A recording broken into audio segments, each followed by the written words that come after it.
suhu kat luar sekarang 30.7 Ini pergi rumah cendawan.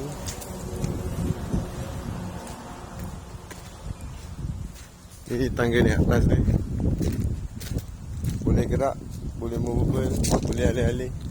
Rumah cendawan ni pun boleh alih. Ada tayar semua kat bawah. So ni cooler pad. Yang tu exhaust fan. Sekarang suhu dia 23.9 lagi. Kelembapan 98. So kalau macam saya on.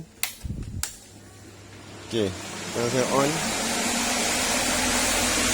exhaust fan, cooler pad, air akan bergerak akan basah.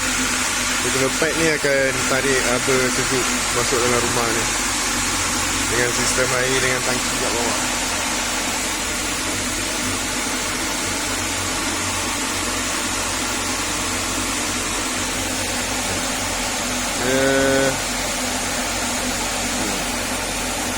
Tengok jam sekarang 12.40 tengah hari.